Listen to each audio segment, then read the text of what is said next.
All humans have brains, and even though we might be coming from different religions, different backgrounds, different professions, and different colors, our brains function pretty much the same way. As to the center of the topic is about the connection between the conscious and the subconscious mind through dimethyltryptamine, DMT, which is the most powerful classic psychedelic drug found by scientists, which is also produced by your amazing brain. But why is it in your brain?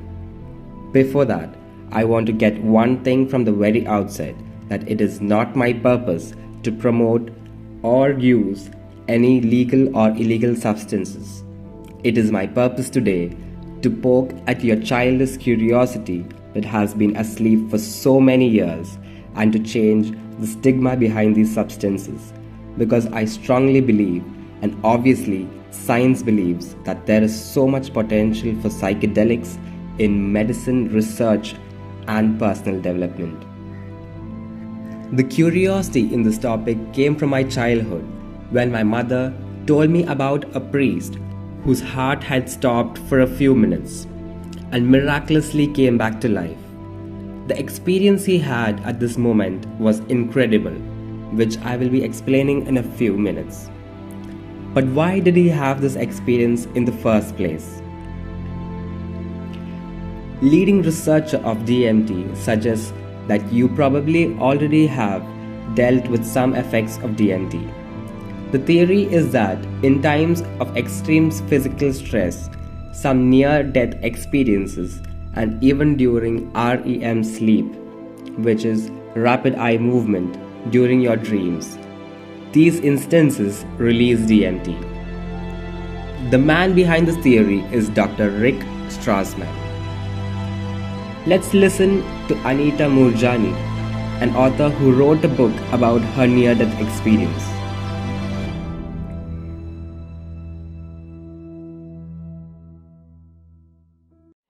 It was like I could feel what they were feeling, like I was completely empathic to what they were feeling. And I could see and hear things that were beyond the room that my physical body was in.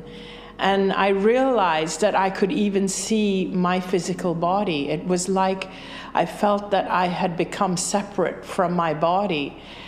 And it felt incredible. To understand why this is very important, we need to look at the human brain and how it works. There are around 80 billion of neurons in the brain, and these exchange signals. They exchange information and they process for you. That's how you feel, that's how you think, that's how you memorize, etc. Your human experience is dependent on multiple neurons firing together simultaneously and perfectly synchronized, and that's how you perceive.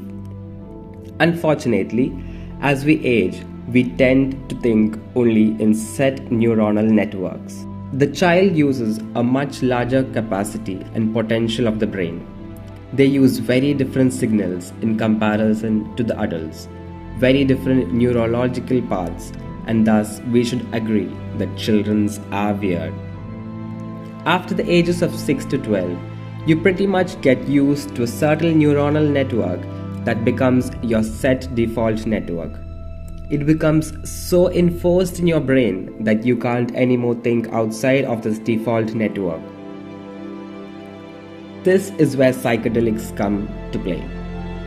Psychedelics is a concept derived from ancient Greek, where psych meaning mind or soul and delin meaning to show or to reveal, which commonly is called mind expanding. Researchers found that when a body was introduced to psychedelics, the blood flow to the set neuronal network was reduced. The default network was almost deactivated in a way, but your brain is pretty much awesome that it has this quality called neuroplasticity. That means whenever a signal in your brain that runs down, usually in a specific path, is not able to for some reason, your brain would automatically create new paths. it will create new junctions and new neuronal paths. The long-range effect, called in science, is when your brain connects with parts that are never used to before to process information. This is also found with people who practice meditation, and meditation switches off your default neuronal system. This is when people say you're on a trip. This trip is a trip to your subconscious mind, to your subconscious self, a trip to something you long lost and you are not able to attain and reach onto when you are normally awake and conscious. The trip is a trip to discovering subconscious mind and is said to be life-changing. It is said to be an outer world experience, something like an eye-opener. This is not what I am just saying. There's tons of research, which is even government funded.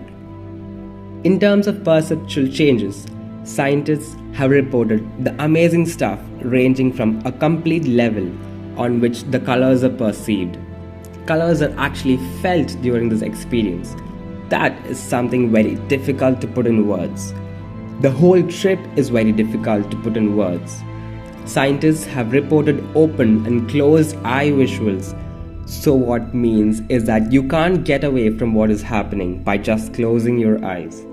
And what is going to be seen is very complex geometrical patterns, symbols, mystical creatures, projections, and very, very vivid imagery. They have a feeling of loss of self, and that's normal when DMN in your brain is not at all active. Concepts of self are blown out of the window and you realize how small you are. They have reported loss of concept of time. It's mind-blowing when you take the perception of time in your brain. It's reported that you experience extremes of every emotion. A very deep spiritual understanding of themselves and of others, and they have an understanding of who they are and what they are to life. To understand this amazing perspective on objective reality and reality's purpose and function that you can't perceive normally. There are instances where subjects have seen flashes of their whole life as due to time dilation. Few minutes can feel like few weeks or even months. DMT can induce a state of feeling where the person believes to communicate with other intelligent life forms.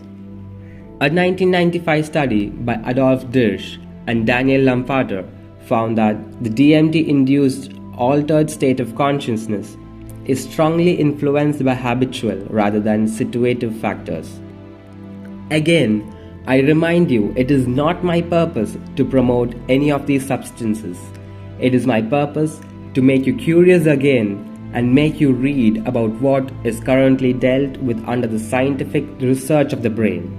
I firmly believe in that we as conscious beings on this planet, we have got the genetic obligation to never stop exploring and never stop learning about ourselves. So, thank you so much for listening.